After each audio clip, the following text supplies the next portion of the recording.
시편 119편 105절에서 112절입니다.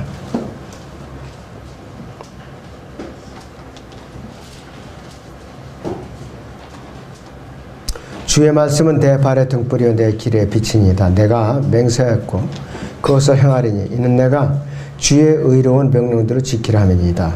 내가 극심하게 고통을 당하였으니 오 주여 주의 말씀대로 나를 소생시키소서. 오 주여 내가 주께 간구하오니 내 입의 자원하는 제물들을 받으시고 주의 명령들을 내게 가르치소서. 내 혼이 계속해서 내 손에 있으나 아직 나는 주의 법을 잊지 아니하나이다. 악인들이 나를 잡으려고 덫을 놓았으나 아직 나는 주의 법규들로부터 떠나지 아니하나이다. 내가 주의 증거들을 영원히 한 유산으로 삼았으니 이는 그것들이 내 마음의 기쁨이 됨이니이다. 내가 주의 규례들을 끝까지 행하려고 늘 내 마음을 기울였나이다. 오후에 주제는 시편 119편의 비유들입니다. 시편 119편의 그 비유들입니다. 이 시편 119편은요, 헬라어 알파벳 그 숫자만큼 22절씩 구분이 되어 있어요. 알렙부터 이제 타우까지. 그래서 이 시편 119편은 눈이라는 그 철자로 구분이 되어 있고 문맥이. 이것은 숫자로 50을 나타내요. 이 눈이라는 숫자는. 근데 이 50이라는 숫자가 뭔가? 물고기라는 의미예요. 물고기. 50이라는 숫자. 그 시편 110편 105절을 다시 보죠. 주의 말씀은 내 발에 등불이여 내 길의 빛이니이다. 내 발에 등불이여 내 길의 빛이니이다. 그랬습니다. 그게 이제 중요한 말이에요. 본문을 기록한 저자가 이야기하고 있는 그 말씀은 그가 먹을 수 있는 말씀들로 이루어졌다. 그것이 먹을 수 있는 말씀들. 말씀을 먹는다는 의미를 잘 살펴볼 필요가 있죠. 우리는 예수님께서 초림하셔서 이 지상 사역을 하실 당시에 유대인들을 향해서 하신 말씀들이 있어요. 유대인들을 향해서. 잠시 요한복음을 몇 구절 보겠습니다. 요한복음 6장 53절을 보겠습니다. 요한복음 6장 53절을 보죠.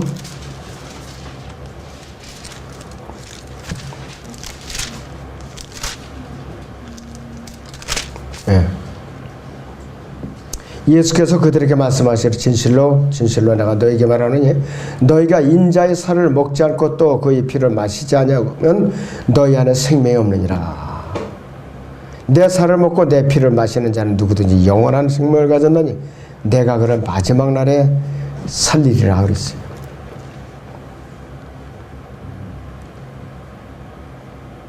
유대인들이 이 말을 알아들을 리가 만무하죠.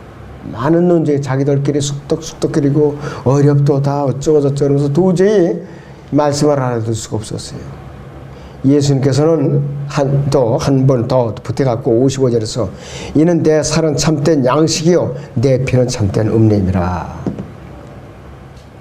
자꾸 어려운 말씀을 이어가니까 유대인들은 어쩔 줄 모르는 게 말귀가 막혀가지고 귀가 꽉 막혀갖고 무슨 말인지 알아들을 수 없어. 이 말을 갖다 57절 보시죠. 살아계신 아버지께서 나를 보내셨고 내가 아버지로 말미암아 사는 것 같이 나를 먹는 자는 먹는 그 사람 역시 나로 말미암아 살리라. 이제는 나를 먹는 자는 그렇게 나오니까 식인종이가 이거 어떻게 된 거야 이 양반이 이거 목수의 아들이 이거 나를 먹는 자는 이게 도대체 가당치는 말만 자꾸 해야 되니 어찌하면 좋지 이거 우리가. 그러면서 머리가 돌아서 아주 미칠 지경이라 이 사람들이. 자, 잘 들으세요. 여기서 그 사람 역시 나로 말미암아 살리라고 그랬어요. 나를 먹는 사람을 가르치는데 이 말씀은 뭐냐? 그 사람도 나를 먹었기 때문에 나로 말미암아 살리라 그러는데 이것은 내가 아버지로 말미암아 사는 것과 같다는 뜻이에요. 예수님께서는 아버지 하나님께 함께 사시기 때문에 그분께서 살고 계시다 이 뜻이에요. 그리고 또 나를 먹는 그 사람은 뭐냐? 그분은 문자 그대로서 먹어서가 아니라 그분께서 아버지와 함께 하시는 것 같이 예수님과 함께 함으로써 살게 된다는 의미. 즉 먹는다는 단어는 함께하다, 참여하다는 의미로서 더 나아가서 예수님과 함께하고 그분과 함께 참여하는 것은 어떻게 가능한가 이것이. 그분을 믿기 때문에 가능한 것이. 그래서 결론적으로 먹는다는 단어는 믿는다는 단어와 동의하게 되는 거예요. 먹는다, 믿는다. 이런 등식이 성립하는 거예요. 요한복음 5장 6장 58절 보세요. 이것은 하늘에서 내려온 빵이라 너희 조상이 만나를 먹고 죽은 것과 같지 아니하니 이 빵을 먹는 자는 영원히 살리라고 하시니라 했어요. 이스라엘은 광야에서 40년 동안 만나라는 물질적인 음식을 먹었어요. 그런데 예수님께서는 하늘에서 내려온 생명의 빵이에요. 영적인 빵이에요. 물질적인 음식인 만나를 먹은 이스라엘 조상은 육신적인 생명을 일시적으로 유지할 수 있었는데 어떻게 되느냐. 다 주님을 거역한 세대는 광야에서 다 죽었어요. 여호수아 칼렙하고 새로 태어난 세대만 가나안 땅에 들어간 것이에요. 그러나 하늘에서 내려온 영적인 음식을 먹으면 영원히 살게 돼요. 영적인 음식은 영적인 생명을 주기 때문에 가능하다 이것이. 물질적인 음식은 삶을 죽음으로 이제 마치게 하지만은 영적인 음식은 영원한 생명으로 이끌어가고 있는 것이에요. 그렇기 때문에 예수 그리스도의 몸을 영적인 음식으로 먹지 않고 물질적인 음식으로 먹으려고 착각했던 모든 자들은 다 그들이 삶을 죽음으로 마감을 했다 이것이. 성경을 읽고 실행에 옮기는 사람은 그의 모든 원수들보다 현명하고 세상의 어떤 학문에 정통한 사람들보다 더 지적으로 더 나은 상태에 있어요. 성경 외에 다른 책들을 기록한 사람들보다 더 현명하다 이게. 하나님의 말씀을 그래서 빛과 등불에다 비유하고 있는 것이에요. 세상의 저 학문은 좀 낮아도 말씀을 온전히 배우고 무장한 사람이 더 현명하더라 이거예요. 더 명철이 있더라 이것이. 시편 119편 106절을 보죠.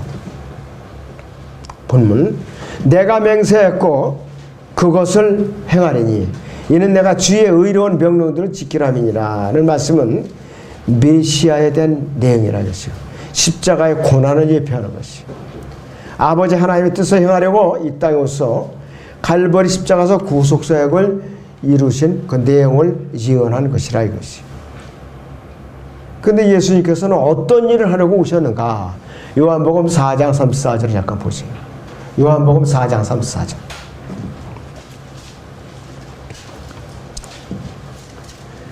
예수께서 그들에게 말씀하시기를 나의 음식은 나를 보내신 분의 뜻을 행하고 그분의 일을 완성하는 것이라 이랬어요. 그분의 뜻을 행하는 것이 무언가 이랬어요. 요한복음 6장 39절 보죠. 39절. 이것이 나를 보내신 아버지의 뜻이니 그랬습니다. 저 그분께서 내게 주신 모든 사람을 하나도 잃지 않고 마지막 날에 살리는 것이라 그랬어요. 교리적으로는 물론 유대인들에게 해당되지만 영적으로 우리에게 적용할 수가 있어요. 자, 그리고 그분께서 하나님께서 명령하신 일들을 차질 없이 수행하고 하나님이 그 일을 완성하시려고 이제 마지막 사역을 하셨는데 그것이 뭐냐? 갈보리 십자가 사건이에요. 요한복음 19장 30절을 보죠. 요한복음 19장 30절에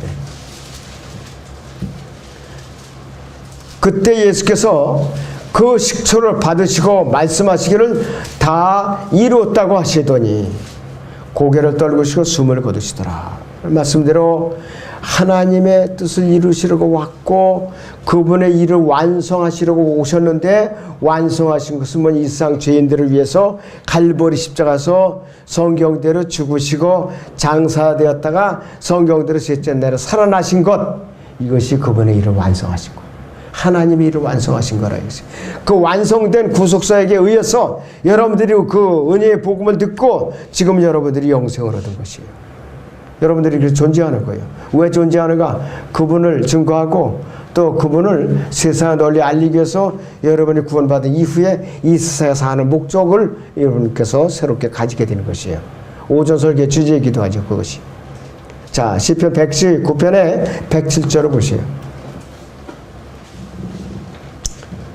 내가 극심하게 고통을 당하였으니 오히려 주의 말씀대로 나를 소생시키소서 했어요. 하나님께서 명령하신 일에 순종하시고자 갈보리 십자가 달리셔서 극심한 육체적 고통을 당하신 것을 묘사하고 있는 것이에요. 예언적으로 갈보리 십자가의 고통을 예언하고 있어요. 마가복음 15장을 보죠. 29절에 34절을 보겠습니다. 그때 지나가던 자들이 자기들이 머리를 흔들며 주를 모독하여 말하기를 아하 성전을 설고 3일 만에 짓는 자여 네 자신을 구원하여 십자가에서 내려오라고 하니라. 선임 제사장들도 서기관들과 더불어 이와 같이 그들 가운데서 조롱하며 말하기를 그가 남은 구원하면서도 자기 자신을 구원할 수 없도다. 이스라엘의 왕 그리스도여 십자가에서 지금 내려와 보라. 그러면 우리가 보고 믿으리라고 하더라. 그리고 주와 함께 십자가에 못 박힌 자들도 주께 욕하더라. 제6시가 되니 어두움이 온 땅에 높여 제9시까지 가더라. 제9시에 예수께서 큰 음성으로 소리 지르며 말씀하시기를 엘로이 엘로이 라마 사박타니 하시니 해석하면 나의 하나님 어찌하여 나를 버리셨나이까. 이렇게 고통을 부르짖으신 거예요. 그러고 나서 숨을 거두신 거예요. 이것이 바로 시편 119편 107절에 대한 예언의 성취입니다. 본문 다시 시편 119편에 109절 잠깐 보죠. 내 혼이 계속해서 내 손에 있으나 아직 나는 주의 법을 잊지 아니하나이다. 내가 숨이 넘어가기 직전에 있을지라도 나는 주의 법을 잊지 않아나이다. 말씀을 저버리지 않겠나이다. 주님을 배반하지 않겠나이다. 이 의미인 것이. 가장 생명의 위협을 느끼고 있는 상태예요. 그런데도 불구하고 이는 믿음을 부인하지 않는 상태에 있다 이것이. 그리고 110절에서는 악인들이 나를 잡으려고 덫을로 왔으나 아직 나는 주의 법궤들로부터 떠나지 아니하나이다 이것이. 예수님 당시에 예수님을 그렇게 잡아 죽이려고 틈만 있으면 잡아 죽이려고 올무를 놓았던 모든 자들, 죽을 고비를 예수님께서 여러 번 남겼어요. 이 요한복음 8장에서는 네가 50대 안 되었는데 아브라함을 보았다고 하느냐 그래서 돌을 집어서까지 예수님께 던지려고 그랬죠. 그런 생명 위협까지 느꼈다 이것이. 그래서 언제든지 무엇이든지 주님을 위해서 주님 편에서 올바르고 이제 생활을 하는 사람에게는 언제든지 세상으로부터 박해가 따른다 이것이. 우리가 마음에 간직해야 할 구절들이 있어요. 111절에서 112절을 같이 보죠. 내가 주의 증거들을 영원히 한 유산으로 삼았으니 이는 그것들이 내 마음의 기쁨이 됨이니이다. 주의 증거들을 영원히 한 유산으로 삼았으니 기록된 말씀들을 내 유산으로 삼았으니 그랬어요. 내 유산으로. 내가 주의 규례들을 끝까지 행하려고 늘 내 마음을 기울였나이다. 이 말씀이 어느 시대를 막론하고 그리스도인들이 마음속 깊이 우리는 이 시대에 간직하고 묵상하고 지켜야 할 소중한 교훈이에요.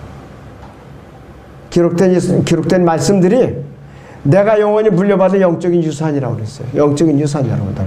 여러분들 이만 가져봤어요 이렇게? 말씀. 그러면 돈이 나와 뭐가 나와? 말씀들을 붙들고 있다가 뭐가 나와?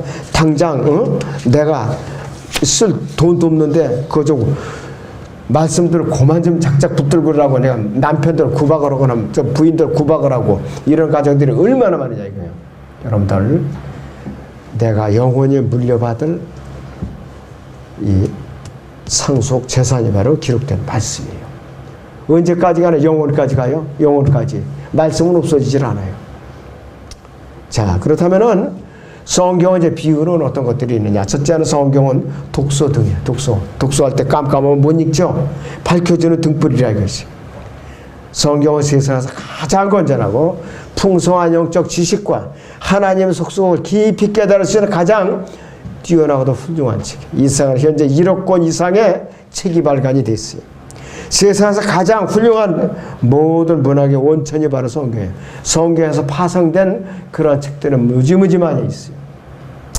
이 세상의 모든 언론 매체들, 신문, 라디오, TV, 스마트폰, 인터넷, 모든 것 다 이 스토리들. 이 땅에는 모든 잡지, 책, 영화에 나오는 모든 스토리들. 기본적인 틀이 성경에서 뭔가 찾아본 뿌리가 있어요. 성경은 이 세상에서 모든 책 중의 책이에요. 책 중의 책. 모든 책 중의 책은 뭐냐? 왕이라게 책 중에 왕. 응? 더 북하부 북스라고 있어요. 성경을 따라갈 책은 없어요. 여러분들 문학자 그 작품 중에 셰익스피어 전집 있죠. 아무리 잘났어도 성경을 따라갈 수가 없어요. 성경만큼 뛰어난 책이 없다 이거지. 그리고 성경은 사람들의 혼을 따뜻하게 온기를 넣어주는 반려등이다 이거죠. 온기를 넣어주는 반려등. 복음을 전할 때 냉랭한 구원받지 못한 죄인들의 마음을 따뜻하게 온기를 가해가지고서 예수님을 구주해서 영접하게 해주는 구원에 이르게 하는 이 사랑의 온도를 실감나게 해줄 수 있는 책이 뭐냐? 바로 성경이라 이것이요. 시편 102편을 보죠. 시편 102편.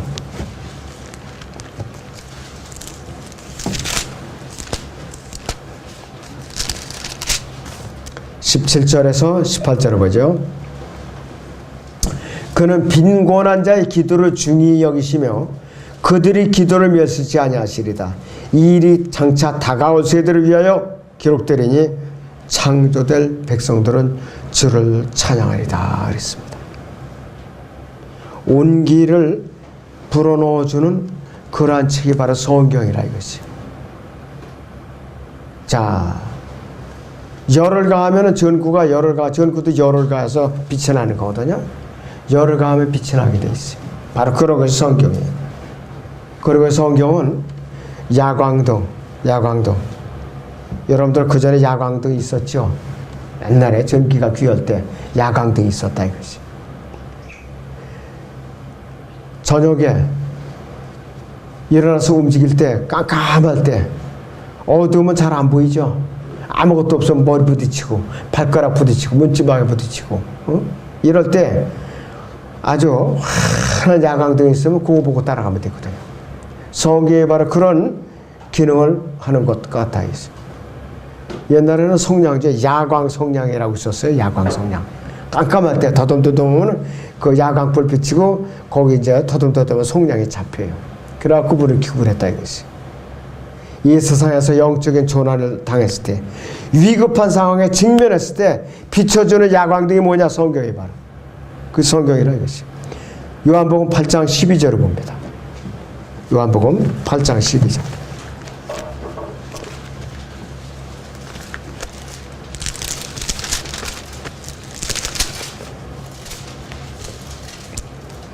그때 예수께서 다시 그들에게 말씀하시기를 나는 세상의 빛이라.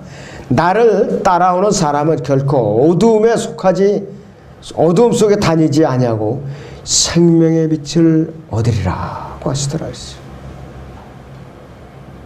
예수님을 따라가면 틀림없어요.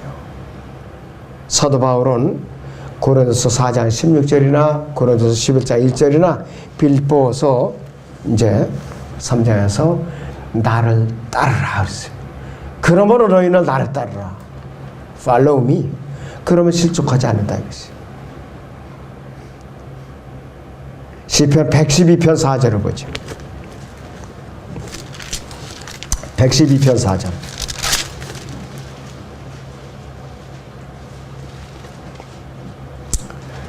정직한 자에게는 암흑 속에서 빛이 일어나니 그는 은혜로우며 긍휼이 충만하고 의롭도다 그랬어요.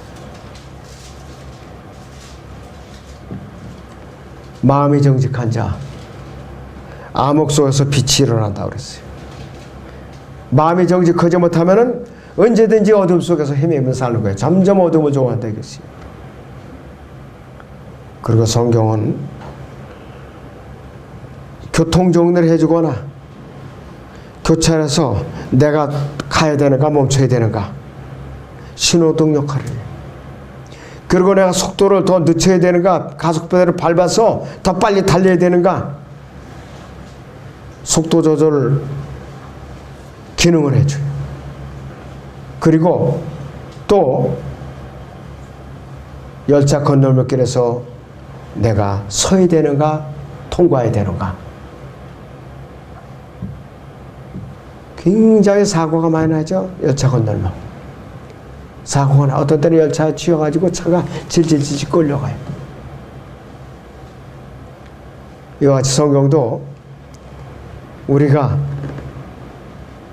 비행기가 여러분들 활주로에 이렇게 착륙할 때 보면은 착륙등이 쫙 켜져 있어요. 착륙등이. 그 안에를 벗어나면 안 돼. 그 안에서 행로를 이탈하지 않고 쫙 활주로에 내리라 이거예요. 등대에서 불빛을 비춰주면 배는 그 등대를 쫓아가요. 등대불이 꺼지면 헤매게 돼 있어요. 등대불이 꺼지면. 우리도 인생의 항로에서 암초에 부딪혀서 파손하지 않도록 말씀의 등불을 붙들고 있어야 돼요. 그 성경은 신호등 역할을 하는 거죠. 사도 바울은 믿음의 아들 디모데에게 이렇게 권면하고 있어요. 이 디모데전서 1장 18절부터 봅니다. 디모데전서 1장 18절에서 19절을 보죠. 아들 디모데야 그랬어요. 아들 디모데야, 내가 너에게 부탁하노니 전에 너에게 주어진 예언들을 따라 그것으로 선한 싸움을 싸우며 믿음과 선한 양심을 붙들라. 어떤 사람들은 믿음에 대한 선한 양심을 내던 집으로 파손하였느니라. 배가 파손했다. 믿음에 항의하던 배가 파손했다 이것이. 그럴 때는 우리는 본문에 아까 시편 119편 105절의 말씀대로 주의 말씀은 내 발의 등불이요 내 길의 빛이니이다. 이 말씀대로 인생의 신호등으로 뭘 붙들어야 되느냐, 이 기록된 말씀을 붙들어야 돼요. 다른 거 붙들면은 파손하고 말아요. 항로에서 이탈을 해야 돼요. 또 어둠 속으로 빠져들어야 돼요. 그리고 성경은 야간에 빛을 붙여주는 야간등이에요. 야간등. 자, 해가 지면은 꼭 필요한 것은 뭐예요? 야간에 등이 필요해요. 불빛이 필요해요. 그래서 밤에 전등빛이 없으면은 활동하기가 어렵죠. 모든 것이 보이지 않고 구별이 어렵고. 그렇기 때문에 아주 활동에 제한을 많이 받는다 이것이. 그래서 성경은 밤에 안내자의 역할을 솔직하게 또 정확하게 해주는 것이 바로 성경이에요. 시편 91편 2절을 봅니다.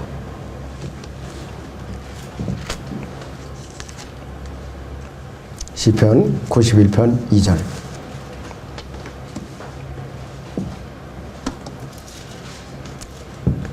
내가 주에 관하여 말하기를 그는 나의 피난처시요 나의 요새시요 나의 하나님이시 내가 그를 신뢰하리라.